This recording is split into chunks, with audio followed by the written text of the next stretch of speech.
Welcome to the Irrepressibles Podcast. I'm the producer, Eric Wave, and I'm here with our host. Hello, Mother. Hello, son. You know, the mom wants a podcast, the mom gets a podcast, so here we are. And I'm so excited to be here. And thank you, Eric, for agreeing to produce this podcast for me and to do this, embark on this project with me. And I have to say, I'm so excited about our first guests and the two co-founders of our first startup company. Couldn't be more fitting to illustrate what it is we mean when we say we want to explore the irrepressible spirit. That's right. We're not just exploring the startups themselves. We're looking at what fuels the people behind them to succeed. Our two first guests, in fact, had an idea, a vision that most of us would find daunting, to say the least. They say that they're on a mission to feed the world. You heard me right. Yeah. You heard me right. This is their dream, and it feeds their impressive drive. Their company is called Plantaform, and they sell indoor gardens that run on technology that requires very little water. The company is only 3 years old and is now already piercing worldwide markets. It's turning the heads of investors, one of which has already offered to buy it for millions of dollars. Yeah, that's right. Spoiler alert, they turned it down. Their journey is remarkable. They have had a lot of setbacks. They lost their whole team. They lost all of the money that they put forward. They lost the money that certain investors put forward.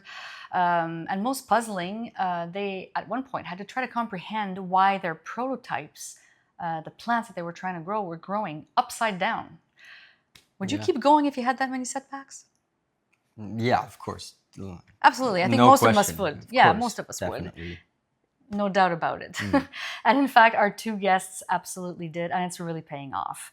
What fascinates me, though, is, and what I want to share through this conversation, is the irrepressible spirit that drives these young entrepreneurs.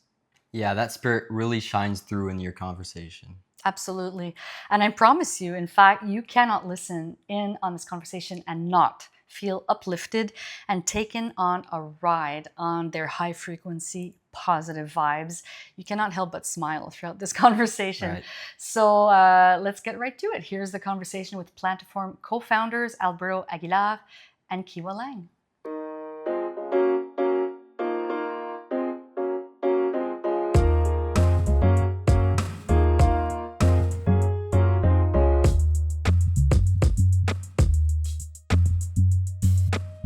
In a few words, can you explain to me what the innovation is and what is the Rejuvenate?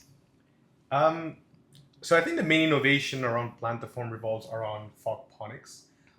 It's essentially the most water efficient technology in agriculture known, which NASA left behind and we took over. The Rejuvenate, what it is, it's the Nespresso of indoor gardens. So it's essentially this cool system that allows you to grow 15 different vegetables or herbs using this technology called fogponics. So people kind of know about hydroponics because there are indoor gardens already that exist, but this fogponics, how is it different? Because you still need water.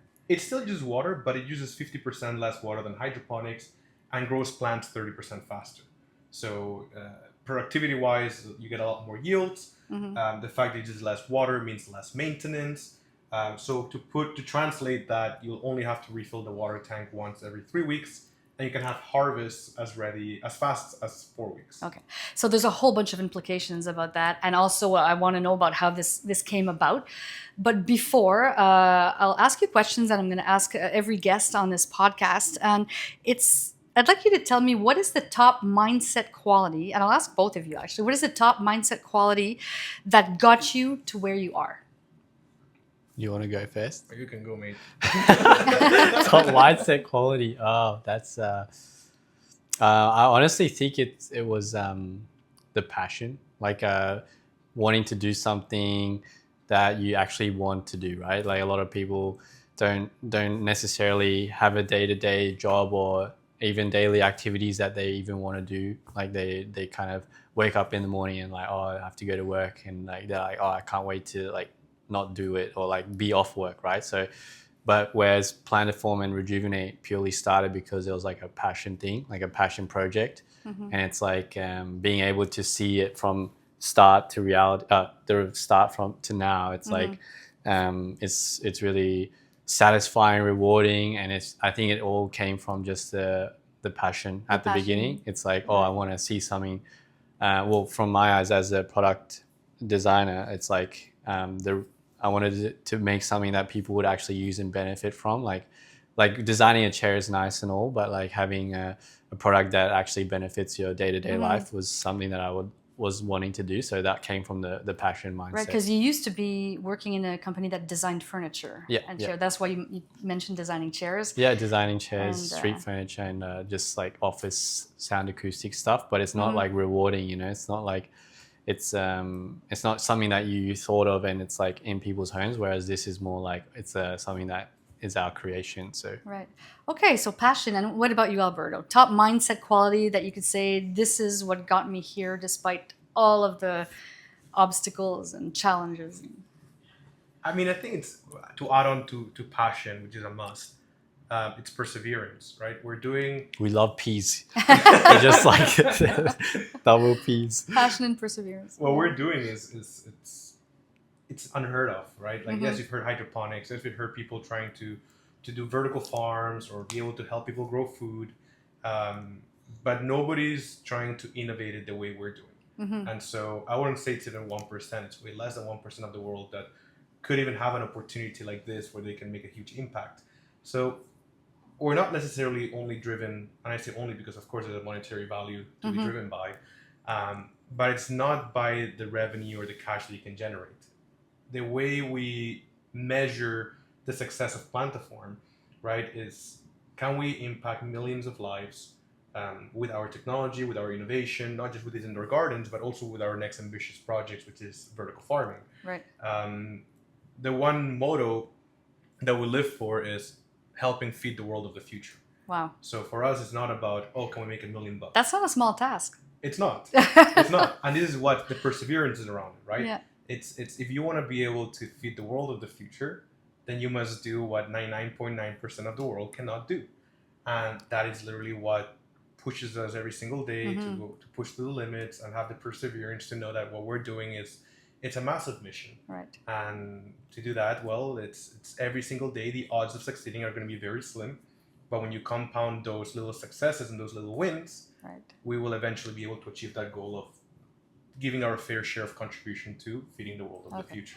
So that's very inspiring, and we're gonna get back to like how that plays into like different events that might have happened to you or things that you're dealing with now. But first, I just kind of want to set the stage for the listeners. Obviously, Kiwa, you have an Australian accent, you're from Australia, and Alberto, you're here in Canada.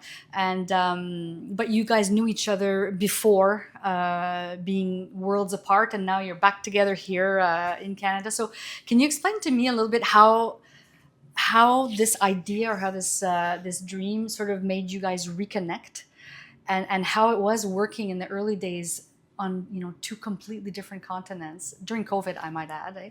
So talk to me a little bit about that. So the initial idea, as Albert mentioned, it stems off the motto of feeding the world of the future, but was looking at how, well, it was conceptual, like, oh, how cool would it be if you can grow fresh produce on Mars? And then that's what stemmed the initial idea of looking at the most advanced technology for horticulture on Earth, and then was looking at also NASA and how they were growing produce in space. And then that's when I came across the article regarding this new tech revolving around fog. And that was really fascinating because you're in Australia, and are you working now, or are you in university? Where are you at in your life when you're starting to become interested? This was 6 months before I finished university. Okay. So that's when the ideas kind of started. Okay. And then, so it was, had to design something as my last year project, but the idea came from, just something revolutionary, something very not normal, and looking at, just Mars and how they how we could probably make fresh produce on Mars. And then that's when the tech initially started. And then the design was, I had to design a physical product as well. Right. But and when did you decide that I need to get Alberto in on this and reach out to Canada? It was around maybe 6 months after I graduated.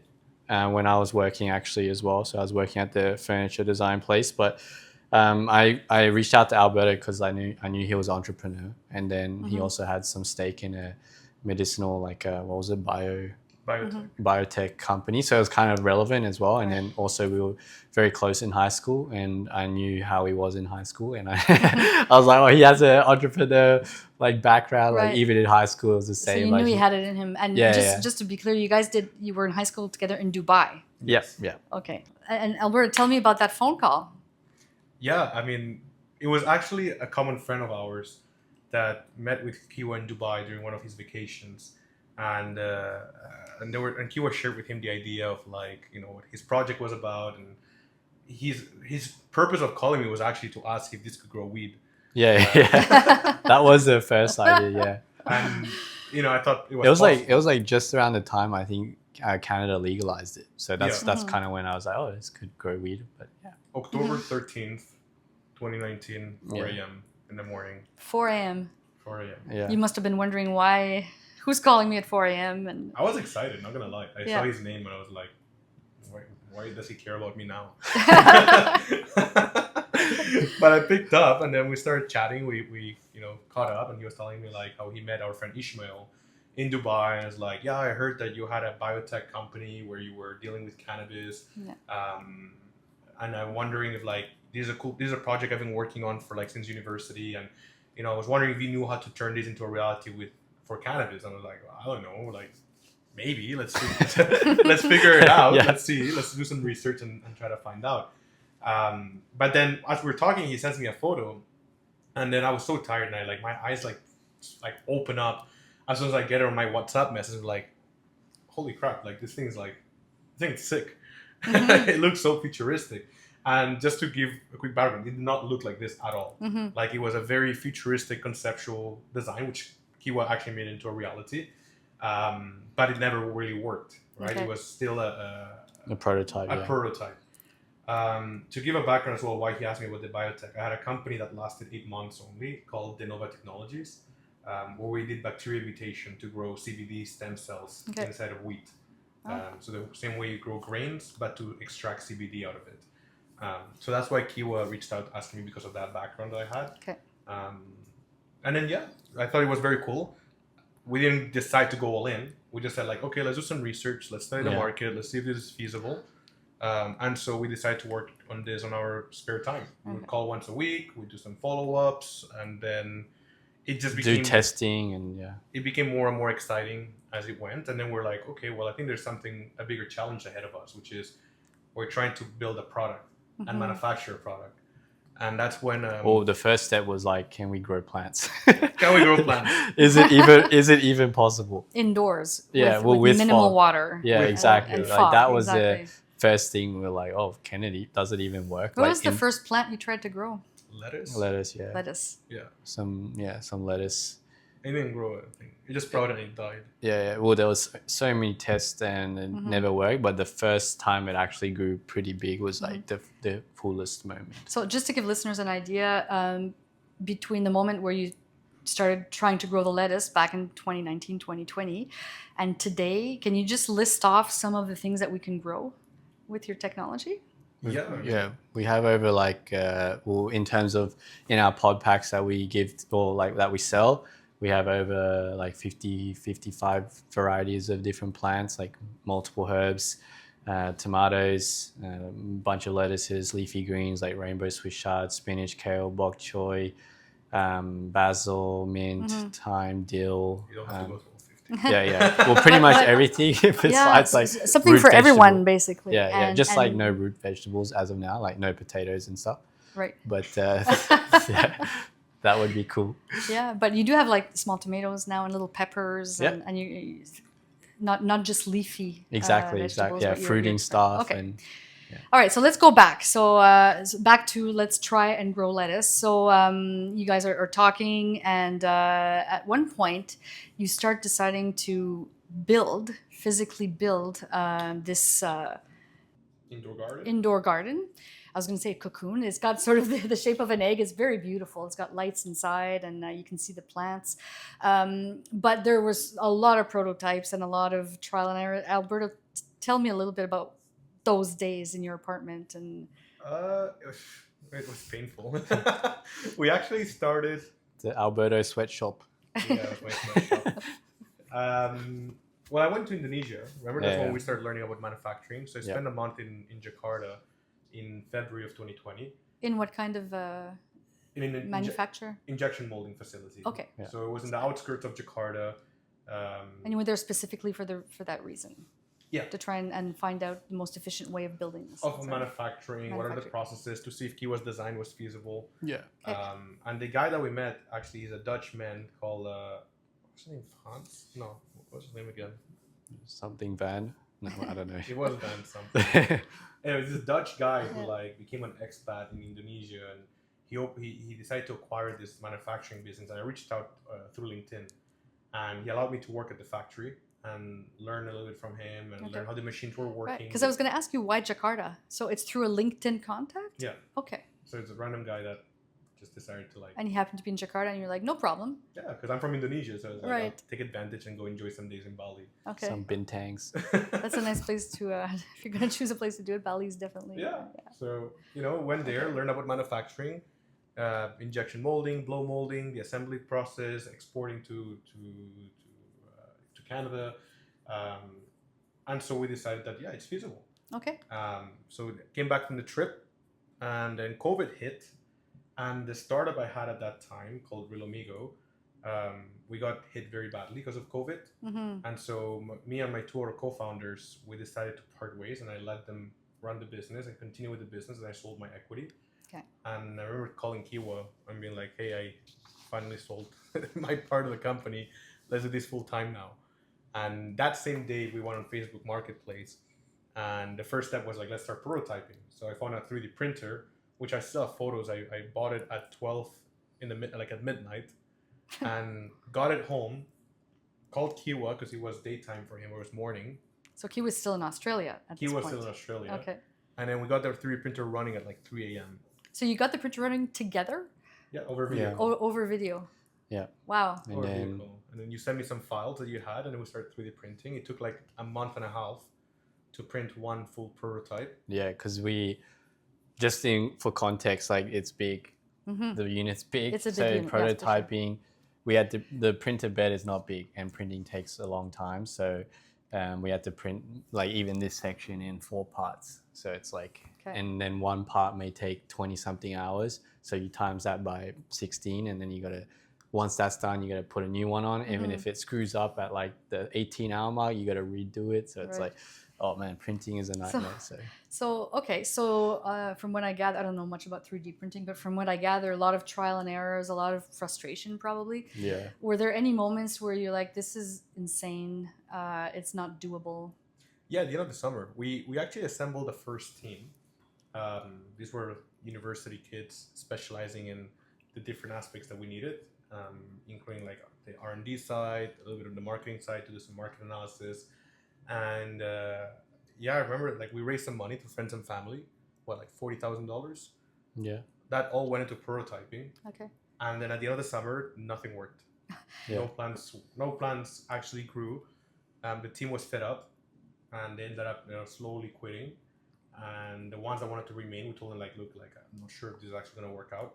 So we decided let's scrap everything. Mm-hmm. How did you feel at that time? Were you discouraged, or like were you fearful that this would sort of disintegrate? Or of course, yeah, it was a scary moment because like we raised $40,000 and we put all of it into it. We also personally invested like $30,000 each on the business. Yeah, and this was from friends and family, the investments initially too. So exactly, it was like an emotional. So it's $100,000 in total that went into investments and just testing. Mm-hmm. So that first design did not work. And what was it about it that didn't work? Everything. Everything. Like the conceptual side of how the fog would transport to the top, plants growing upside down.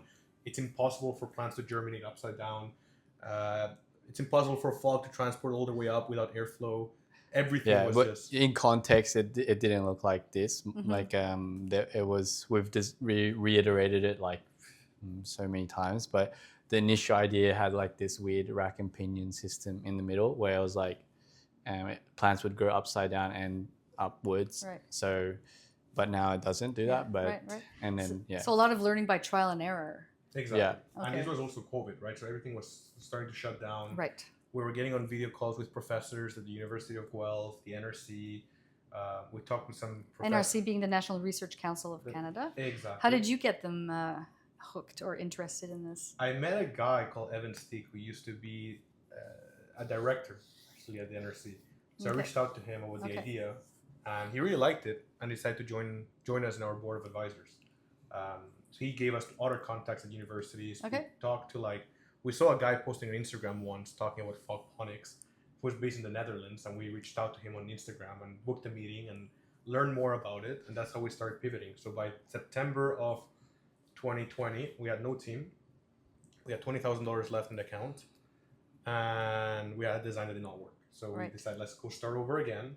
Okay. But instead of 3D printing it fully, But wait a minute. So when you decided, let's start over again, that's kind of what I'm intrigued by. Like a lot of people would have said, this is not going to work. It's too much money. It's too much risk. Let's let it go and move on to something else. yeah. So what is it about what's inside of you at your core that thought, no, we need to keep going, and we're not going to let this let it get us down? Like, I would say it's like the excitement and also the gut feeling of you're like, oh, it's so close, like we're so close. a gut feeling. Yeah, you're like, oh, we like it's just like there's some small things that we know, like if we change would like it may not be perfect after that, but we know it's a progress and a step forward. So I think it's like the tenacity, and I think Albert mentioned the perseverance. Like it's very true. I guess it's like ingrained in that day-to-day mentality of what we go through. So, Passion and perseverance. yeah, the The P. two We Ps. need another P. Yeah, well, we'll find it by the end of the show. Perseverance, passion, power. Power. I don't know. But yeah, it was that. So we designed a second one, and it looked like a phone booth. Like it was literally the size of a phone. Yeah, it was massive. And then It's like that fridge, like the fridge size. Oh yeah. Yeah, plans it's grew a big. little bit, but then they died again. But we understood why they died. So now we got all into the topics of aerodynamics. So we had to study about how aerodynamics works. We need to understand how fog populates and how the droplet size work. And we had to all these science. And are you doing this still on your own, the two of you, or have you Yeah. got another team around you to sort of, someone who knows about horticulture or?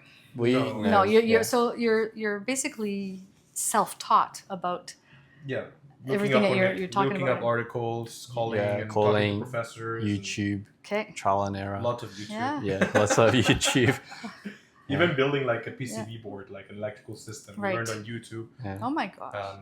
I did one actually, and it caught on fire, the power supply, because I didn't know it had to convert. And then that's when we reached out. We're like, okay, we need to contact an electrical engineer. And that's when we got Andres, our current CTO, Right. who's actually the older brother of a good friend of mine. Okay. So he joined us. He helped us build the PCB board better. And how did you convince him that this was worth his time? I told him we're going to change the world and how people are going to their own food. Yeah. And gave him a very good story, a good pitch. He knew me. He knew I had two Yeah. other startups before as well. Yeah. So I don't know, he believed in it. Okay. He believed that we were going to push it and make it a reality. So he came. His cousin as well, Juancho, came for a bit as a software engineer. And we told them we were going to pay them in shares. Okay. And so they agreed. Very part-time. Andres' wife hated us for like a year, right? Because he had 2 kids. Right. And, he had a full-time job. And now he was working on this on the side. Yeah. So like she hated us. So, well, that brings me back to a question I wanted to ask, because when you've decided to give it a second go, do you still have your other jobs? Is this a project you're I doing was on the working side? like 2 days a week, so I was Okay. working like I was working like So you very had time to put into this. Of course, Yeah. yeah. Like we needed to. Well, when Albert went full time, I dropped my work to 2 days a week. Okay. So that was. That was May of 2020. Right at the beginning of COVID and the shutdown. I The think, day too, after yeah? I sold my shares, I Yeah. went full time on this. Oof, okay, so we're in confinement, right? Because it's the early days of COVID, and you're working on this in your apartment, videoing with Kiwa, who's in Australia, and trying to troubleshoot multiple systems. Like you were saying, there's the actual plastic, a component, but then there's the fog system and everything, you know, the electrical Electric, board that you yeah. mentioned, all this. So you guys are doing this. And you, Kiwa, in Australia, are you doing the same thing in your Yeah. living room? You know, with 3D printers and. So I actually had really like helpful friends in Australia that they pretty much owned fabrication labs. They owned multiple printers. So when Albert was testing, I would test and send him stuff, and then he would be like, actually try changing this, and then I would print it myself, and then he would print it as well, and we'll kind of simultaneously do testing. And we also had another guy, unfortunately he's not with us, but Sean, he was like my roommate for 5 years, but he was a designer as well, and he was helping me with all the prototyping, because it's a lot of like sanding and a lot of when it's 3D printed, the parts don't feel like this, they're not smooth, like if you got like to sand it, fill it with like all this polyfilling and all this, so it's a whole mission. It's like a little construction thing. So we had a lot of help in Australia as well with labs and all that, which was nice. So can you talk a little bit about the challenges of working across time zones of this magnitude?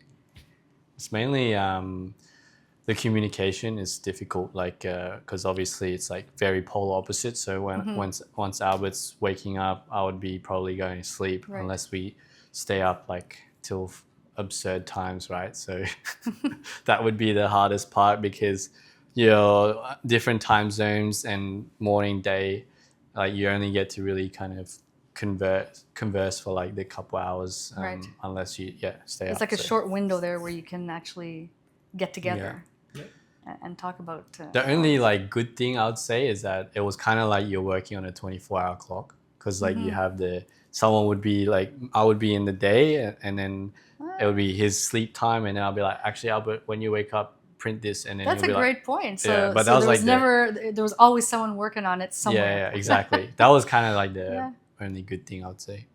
Okay, it's good to see the positive side of all these challenges. I love that. I love that. And when did you know that you had something big? Was there a turning point, a moment where you're like, eureka, this is it? I think it was when the first prototype actually grew plants. Oh, okay, yeah. I was thinking that, but also when we actually got a random to invest quite a lot of money. There's that too. I think first came the prototype.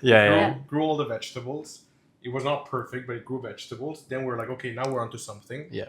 CTV News contacted us because we made a post on Instagram. Oh, yeah. And then we were in CTV News. The next day we were in Ottawa Business Journal. The next day we were at the Ottawa Life magazine. So it was like back to back to back. And we actually got people paying up front. So we got pre-orders. Right. We got random investors, friends and family that put 5-10K investments. We raised around like 150K initially from that, from smaller checks. And then, we got an introduction to Olivier Benloulou. And Olivier... Who's a businessman in the Gatineau, Ottawa region. Exactly. And Olivier, he gave us the opportunity to dream, and he actually allowed us to turn it into a reality. So did he reach out to you after seeing the media coverage, or did you reach out to him? How did this No, it was a friend, William Fisher, who actually introduced us to Olivier. He was like, oh, I know someone who might want to invest. So I did not know who Olivier was. He brought me to his dealership. We met Olivier. I saw all the nice cars around. So I was like, oh, he's a big guy. And then we sat down. We pitched for we talked for like an hour. And Olivier loved it. He loved the project. He loved the people. And then he decided to invest in the company. Right. So it's a far cry from that moment when all of your investors and your early team decided to to move on, and now you have more facility, I guess, in getting investors to embark on this journey with you. Exactly. So bringing Olivier on board attracted other investors as well. So we raised around $500,000 in our pre-seed round, and that allowed us to onboard. What Andres? Yeah, like Caleb. a proper team and like with pay. So that I think that was big as well. We were 5 people, I think. Yeah, we were 5 people in the team. So that allowed us to create a team, get into an incubator, and now focus on perfecting the product and preparing it to go to market. Yeah. And at this point, are you still working out of your apartment? No. At this Kind point, of. at this point, I was in his apartment on the sofa. Actually, yeah. So at that point, we got a little office in Gatineau, and then a few months after that, while we're prototyping, Kiwa moved to Canada. Mm-hmm. So he came here, and obviously he didn't have a place, he didn't have a girlfriend. So you sound like a loser when I say that. Fuck, And then he stayed and lived at my place. How long? Like a couple months? yeah, like a few months. Yeah. Slept in my couch. Wow. Slept in the couch with all these animals. And, yeah, like the cats. And also your son, Louis. That's right. Yep. Yep. I didn't sleep with him, but he was in the house. You know. That's right. That's right. he was in the house. And actually, it's true because I dropped probably food off at your place for my son at one point, and that's when I saw all the 3D printers, and I thought, what's Yeah. going on here? And Louis explained to me what was happening, but it was fascinating, which leads me to the fact that, Alberto, you documented this journey in a very interesting way. You want to talk a little bit about this? Every single prototype or milestone that we did was I took a photo or a video at the exact time that it happened.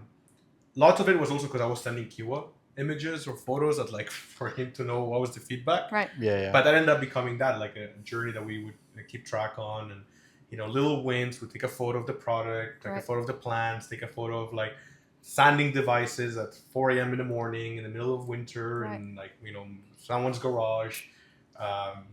So it's like we were able to take a photo of everything, and funny enough, documenting the journey led to a lot more investors. Okay. How so? Because I would show investors like, look, here's when we achieved this, here's when we achieved that, and it's when they notice the time On the screen. they're right. like, you know what, I'm going to invest in you. I'm going to invest in you and Kiwa. The product is great. I think the product can be something huge, but people is what leads to successful startups. Right. And they saw pictures at 2 a.m. in the morning, at 6 a.m., at 11 a.m., at 4 p.m., Right. lunchtime, did like all day round. They would see the photos, and they would see that it went from day after day, because Kiwa and I were working 16 hours a day. Right. And that's been a habit since day one. We've never slowed down in 4 years and 8 months. Wow. We've never slowed down the 16-hour grinds per day. And that's the passion that you were talking about initially, Kiwa, which has been maintained throughout. Is the passion growing, or is it? I would Yeah? say it adapts because like there's certain stages that you're like, oh, there's new challenges and new passion projects that is involving around Plantaform. So I'd say it's constantly there. Like it's obviously our baby, so it's like when your baby gets older, you got to like nurture it differently. Right. So it's that's kind of where it is now. It's like a little. So would you say toddler. it's an adolescent now or a young adult? Where Maybe are we not at? quite Toddler? adolescent yet, but like it's It's getting rebel. yeah, it's getting rebel. yeah, it's pretty rebellious as of now, but it's I'd say it's in school for sure. It's in school. Yeah. Yeah. The goal is to get to 18 and kick it out. Yeah. That's it. You gotta leave home. That's great. So getting back to the picture, I find that fascinating. That a lot of people will write journals, but your whole phone, your iPhone is filled with years worth of what's been 3 years now, 4 years Yep. of pictures from the very early days. So you knew to do that at the very beginning. Is there a picture or a couple of pictures that for you are significant in the journey that you'd like to share with us? There's one, which is the factory in Indonesia, which I always like to look back to, Why? because that's what started everything. Right? It was such a risk too to go and spend a couple of weeks in this stranger's factory, and also was an eye opener to us, understanding that there is a way to making this a reality.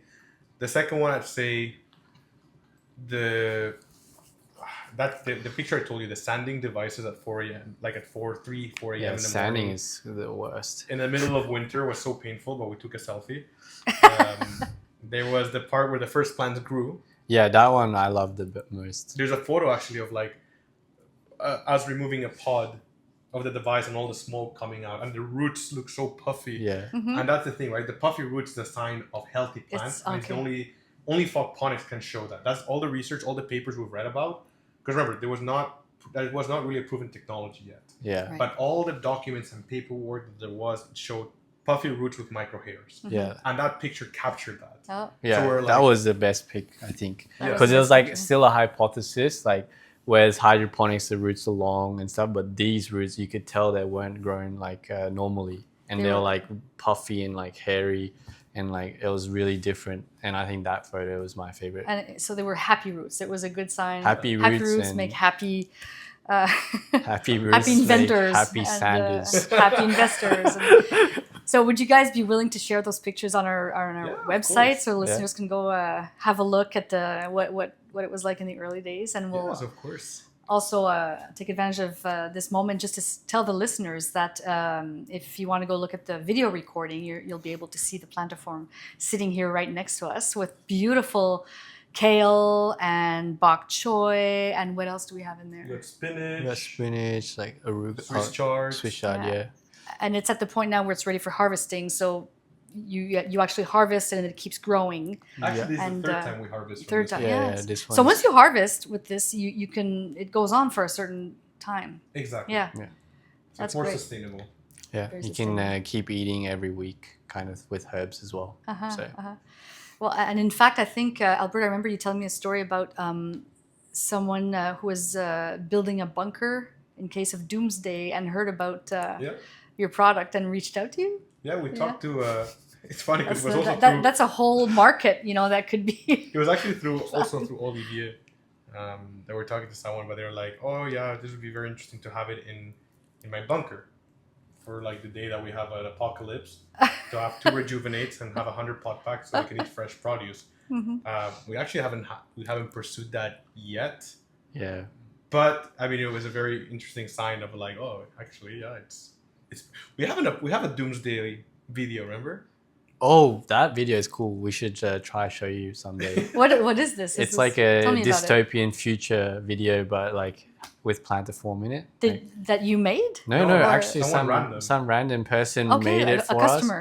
Not even like Not even, okay. someone. I don't even know how we met them, At but the trade show. yeah, and they was like, "Oh, we love your product. Let me do free marketing for you." And the production of the video was really good. I was super surprised. Did you use it for marketing purposes? We haven't actually. We're waiting for the next apocalypse. Yeah, Obviously, there's an interest for people preparing for the next apocalypse. So but it's that's really it's a funny. really cool video. Yeah. Yeah, very very different to like what we've ever done, like in terms of videos. So Uh-huh. it's interesting. That's really interesting. Is it like a funny video or a scary No, video? it's like proper like dark. Oh, it's dark. It's, yeah, it's- it's like proper. Yeah, like oh, the world's ending kind of thing. So. okay. But the rejuvenate can. Yeah, but this could save you kind of thing, which was Mhm. really cool. Like I love the video. It's very different. So. Yeah, no, that's really, it's true though. Like, so that leads us to the idea that this could be a very interesting product for people that have a difficult access to water, for example, or difficulty with agriculture, depending on where we are on the planet. You've started visiting certain parts of the world, the Middle East, Africa. Yep. Tell me about how that came about and how people are reacting to the Rejuvenate. I think the first expansion plan was in Djibouti. Remember that vertical farm? So this guy Yeah. from the United Nations reached out to us. Actually, he even flew all the way to our office and wanted to talk about how we can grow a vertical farm with them and be able to create a farm that can sustain Djibouti. Which Djibouti, for those that do not know, is across of Yemen, and their neighboring country. Tiny little country, yeah. Very, very tiny, Yeah. very poor, lots of civil war going around. Mm-hmm. And unfortunately, Djibouti imports all of its produce, and they usually get the leftovers from its neighboring countries. I see. Yeah, like Ethiopia and stuff. Exactly. So they were trying to build a project for them, like to grow their own farms and create a food waste kind of like facility next to it that would turn it into like fuel. So that really is what sparked the interest of being able to go international and go to a larger scale. And how did this person reach out to you? Was it through An article. media? They saw An us on article? an article, yeah. Okay. And then Okay. that kept evolving, and eventually they had to raise a lot of capital. That did not work out for them. We continued moving forward. Then we had, what was the other vertical farm? There was a couple of vertical farming companies that kept reaching out. So funny enough, actually 2022, we got approached by a vertical farming company in Toronto. Okay. and they What is a vertical farm? Just for listeners who might not know. it's essentially what a it is. factory with multiple rows that have trays of vegetables that just grow. Okay. And has robots moving around that push the vegetables out. So essentially, just picture a vegetable factory. Okay. Where you grow and harvest from. And at the moment, these vertical farms are using hydroponics, I guess, Exactly. as a technology. So they're reaching out to you because of the fogponics. Of the fogponics, they liked the team. They knew that we grew this much very lean, and they offered to buy us out Is that right? for $6.5 million. And when this was in 2022, so it was 2 years into your journey. Yep. It was like 2 years ago, yeah. We didn't even go into production yet. We didn't even have the factory yet. That must have been very tempting. It was. Yeah, it was tempting, yeah. We went for dinners with the CEO in Toronto, in Montreal, and met their facility in London, Ontario. But after talking to Olivier, he told us to decline it. He's like, it's not bright, it's not smart right now, it's sketchy, something makes no sense, like, it's too early. Like, we're going for a bigger market. You let go of that now, that company will probably take the technology and take it for themselves and just make their farms more efficient. And it goes against our mission, right, of feeding the world of the future. Yeah, you hadn't fed the world yet. Exactly. So we haven't fed a single person yet, actually. So we decided that, you know what, let's decline it. We're going for a way higher valuation. We're trying to make this something bigger, not just for one company. So we politely declined that offer and kept our heads. So that takes guts. Yeah. I understand you got some prompting by your mentor, you know, the Olivier, but at the same time, it was your decision to make, and 6.5 million, you know, early on in this journey must have seemed like a lot of money to turn down. It was a lot. But we had investors. We made a promise of a certain ROI as well.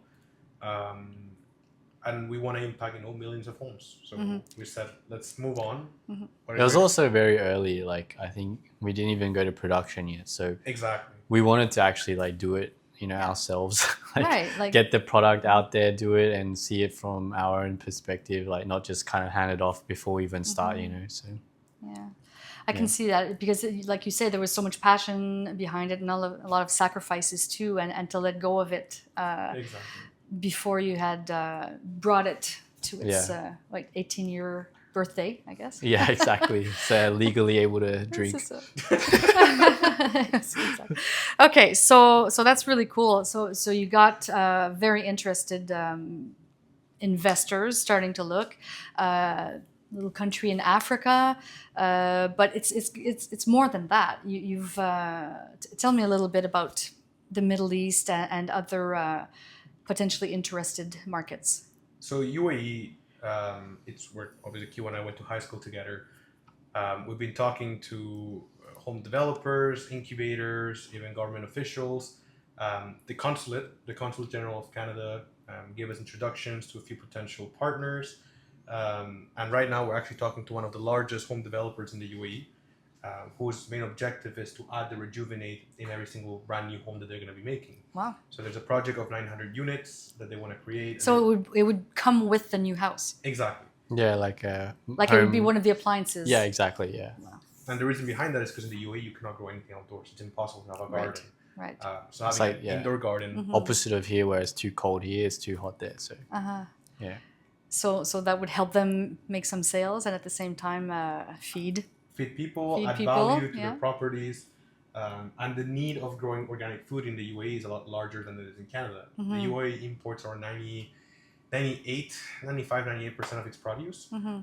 While Canada, we import between 85 to 90% of our leafy greens from the US and Mexico, but during the summertime, we're more self-sustainable. Right. So in the UAE, it's year-round. It's impossible to grow almost anything. That's why they invest so much in vertical farms. So it's a market that we're trying to penetrate into and acquire, since the problem that we're trying to solve is a lot larger. So we're working right now with people in the UAE, specifically in Abu Dhabi and Dubai, Kuwait as well. We did an event actually for Formula One 2 weeks ago, and we had one of our potential partners from Kuwait fly in for the event because it's that very serious to bring it over there. We've talked to investment bankers in Saudi Arabia, who again were interested in the investments. The Rejuvenate, we just shipped one to Dubai. That's the one going to Saudi. We shipped a pallet, yeah. Yeah, and it got there this week. Yeah, it's my dad's picking actually tomorrow. So There you go. so We have some already starting to be on the Right. ground in the Middle Right. East. We already had 3 or 2, I think. yeah, we already. have 2. Yeah. We had 2 already in Dubai. Now we're gonna have a full pallet that has been picked up tomorrow.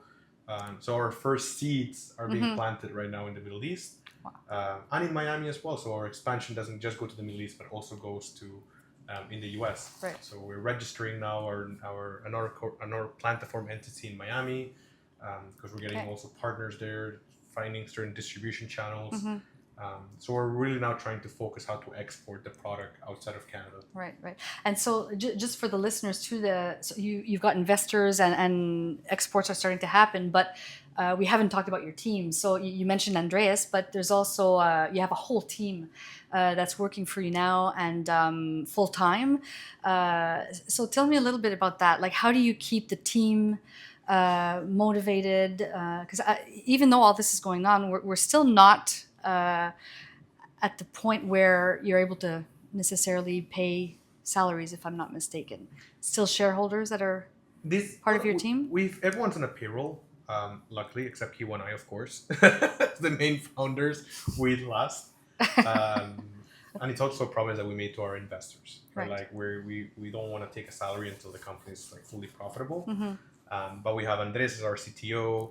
We have George as our COO. So he takes care of the operations and fulfillment and a bit of the finances. We have Brendan, our head of marketing and head of customer success. We have Daniel, our lead engineer. We have Sam, who's actually Olivier's son. So Sam Benlou joined our company this summer. And then we have around 5 people at the factory working in the injection molding facility in Montreal, and around 12 to 15 people in the assembly line in Gatineau. Right. Because I've seen your warehouse in Gatineau, and people are actually putting this together by hand. Yeah. Yeah, that's amazing. That's mainly Gabe and Jessica who are in the assembly line in the back. But we're in our office, we have a assembly team in our office, but we also have an assembly line near our office at La Roe. They have around 20-something people assembling these. So there's around 30 people working technically under Plantaform with this. So that's amazing, and it sounds great. But I remember once, Alberto, you once told me when I was visiting your warehouse, you said 95% of my day is problems. Yeah. But you said this with a big smile on your face. Because there's 5% that's not problems. We needed like when that one leaf came out of that day, the very first leaf. That was that 5% not problems. That was the 5% of happiness. But so okay, so you're it's going well, but you're dealing with a lot of troubleshooting and dealing with different adversity. Yeah. How do you keep the team motivated when you're in problem-solving mode so much all the time? And how do you keep yourself motivated too? We bring a pizza on Friday. With cookies. Cookies, yeah. Honestly, everyone has equity. So the good thing about our team is after 1 year of working at Plantaform, we give you shares from the employee stock option plan. Okay. So everyone has some sort of skin in the game, right? Everyone has a better interest. The problem a lot of startups have is that they keep all the equity to themselves, and therefore the team, they're just employees, right? We never make anyone in our team feel like an employee. Okay. And we've made it very clear to all of them since day one, and we keep reminding them, like, we work for you. Like, it's not that you guys work for us. We technically work for you. Let us know what you need, what resources you require, what doors do you need open so you can succeed in your role. And at the end of the day, we also remind them, like, hey, it's our company. If someone owns more than another one, it doesn't matter. Everyone has a piece of the pie. So we need to make this company succeed for everyone's best interest. Right. And so to keep them motivated, we just remind them, like, hey, like, it's not an easy route. And you also have equity, which is something that most companies don't give you. So it might be hard, but we remind everyone that, we spend more time with each other than with our own spouses. Is that right? Right? So everyone has to remember that we're in this together. Fights happen every day. So when arguments happen, after the conclusion has been made, we become partners again. Okay. And so it's just an ongoing battle that we keep going through, and there's challenges. And the one thing we just don't lose is respect. And we keep reminding each other that we're in the same boat. And so we need each member to excel, in order for the boat to keep sailing properly. Right. I love Right. that image. So it's kind of how our mindset works around Plantaform. So everyone has skin in the game. I like that. And you created that. You decided that was how you're going to build your team. And Exactly. We've never been greedy with equity. right. And we give bonuses, at the end of the year. We do lots of retreats that we get the team together. But remind everyone that's also not the thing that I love about this team. They're not chasing money. Okay. Like it is really about the impact that we're trying to make.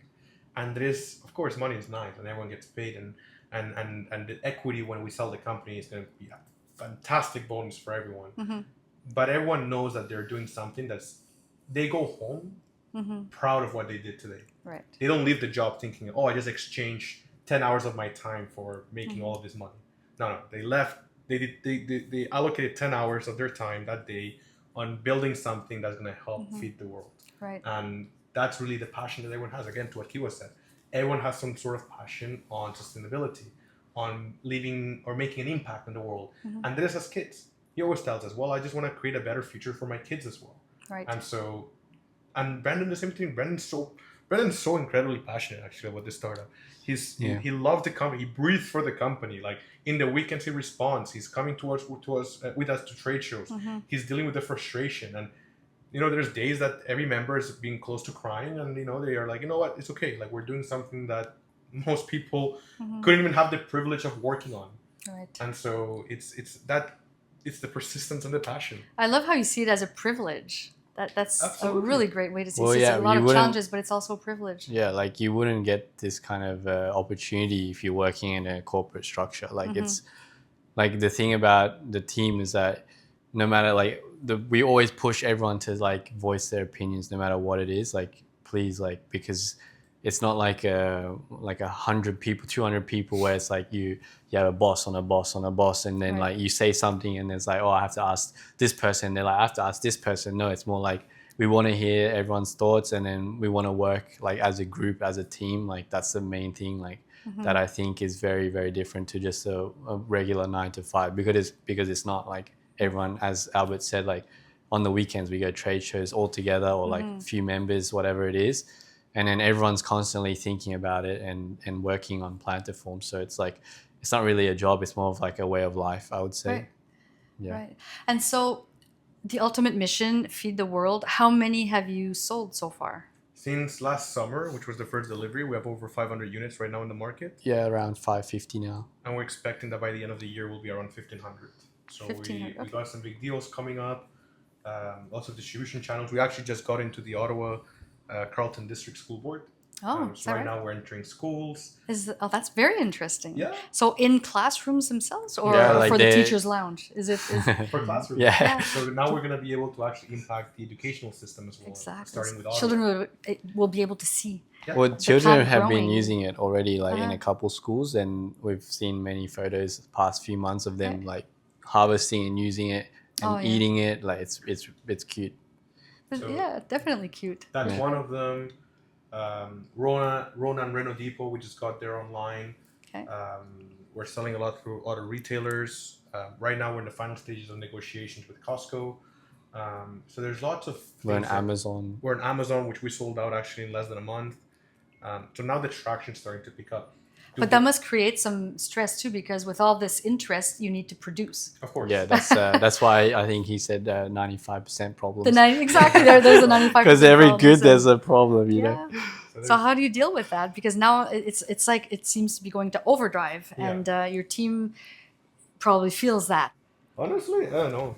It's a bit, you get used to it. Yeah. You get used to it. We've been facing problems since day one, as we told you. Like the first prototypes that we were even testing did not work.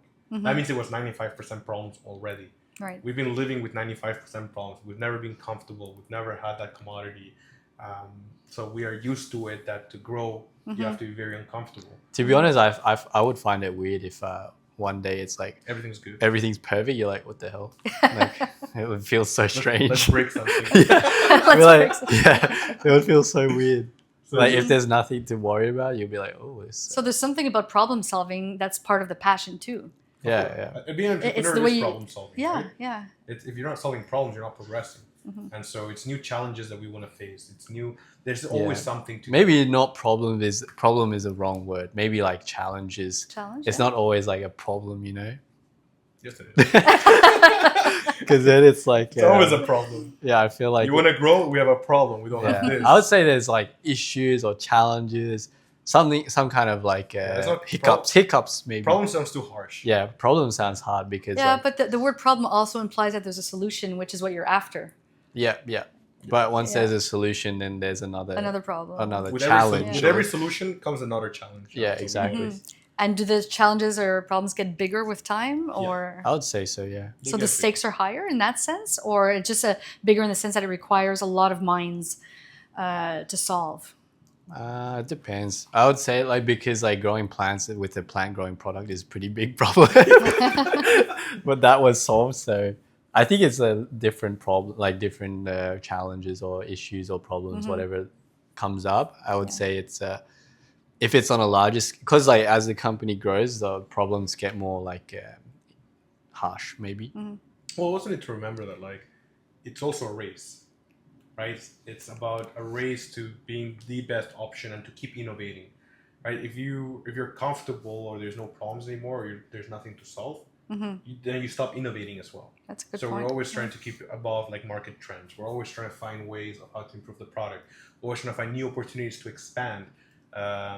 We're always doing customer interviews, right? We're always trying to learn about customers. We're always trying to learn about what the industry is doing. We're always trying to learn about what went wrong in this scenario. Or because again, like we're only 27. Everything that we've been doing is new to us. Right. Everything. Like how to go overseas. That's new to us. Yeah. What is a plane? How How to build a vertical farm. It's new to us. How to deal with 3PLs. That's new to us. How to deal with like shipping. How to deal with the packaging. How to deal with new regulations. Like it's always something new. And there's so much involved. Such a Exactly. huge learning curve. And we're always trying to connect with people in our industry, right? Like I'm connected with different boards of CEOs to learn from each other. Kiwa, the same thing with our product designers. And we're always trying to pick each other's brains on how to keep growing and expanding and what are the new opportunities in the market. We keep learning from our own customers. We allocate time to also study our customers, right? Interview them. What are the new customer behaviors that are changing, right? And this is something that's ongoing that leads to more and more problems. But it feels good because whenever you solve it, you have a little win.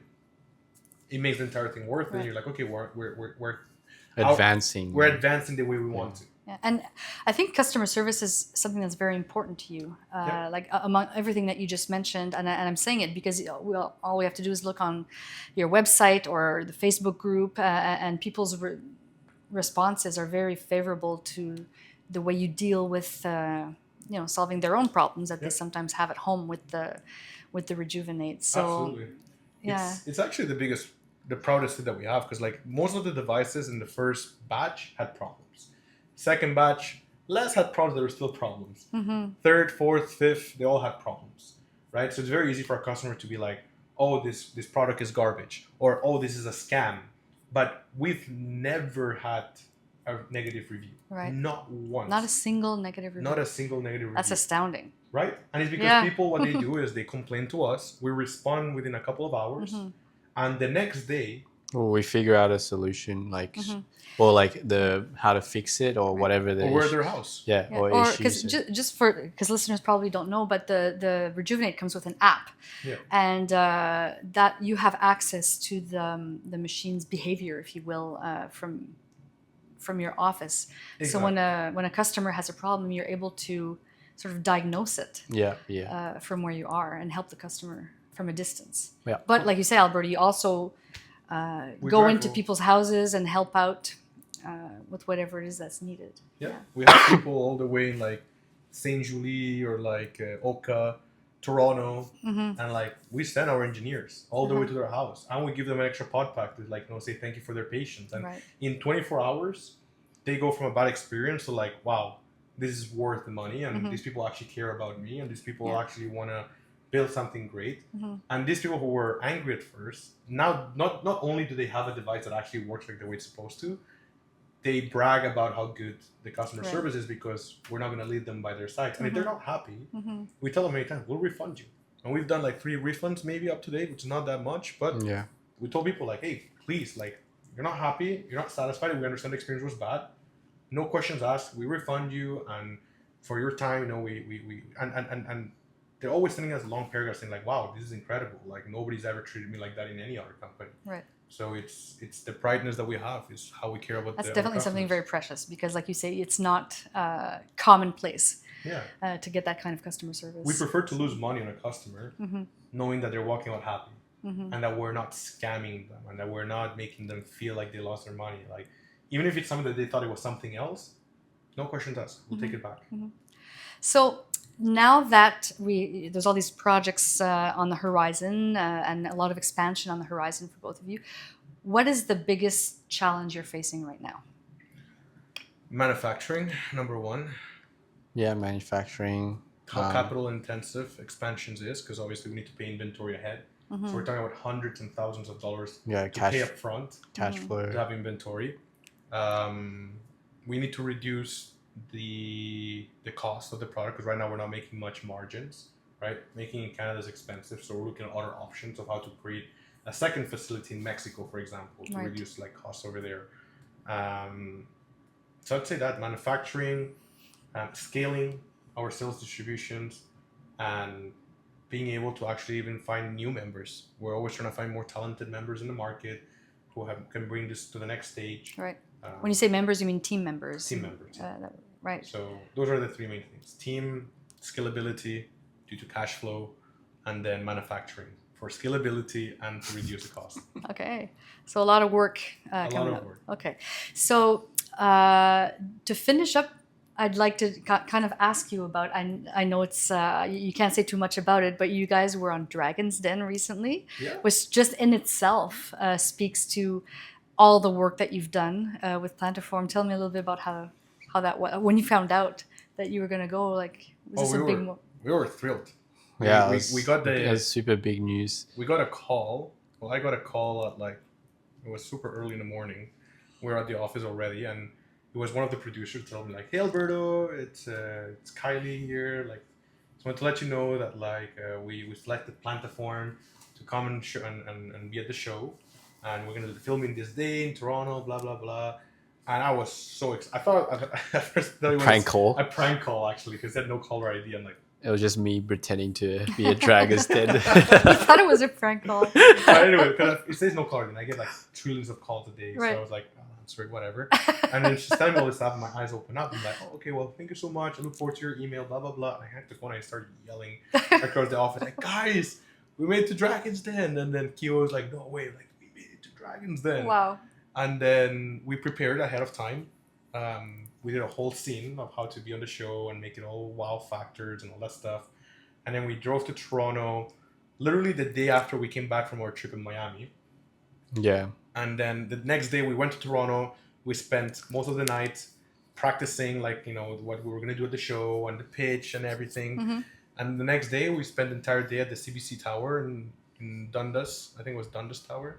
No, it's near the Blue Jays. That's all I know. Yeah. Yes. And we went on the show.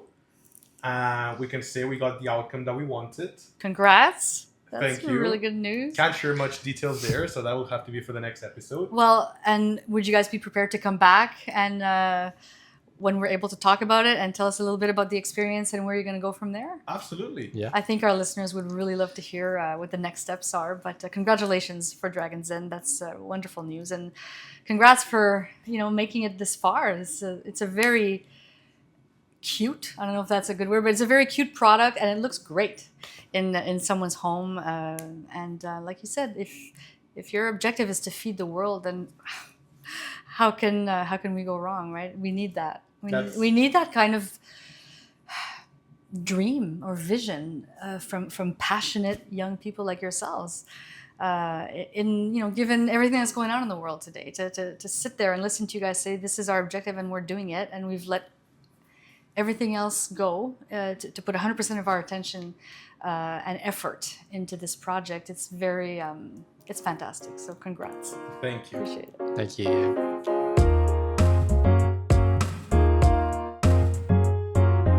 Thank you so much for making it all the way to the end of our first episode. It truly means a lot.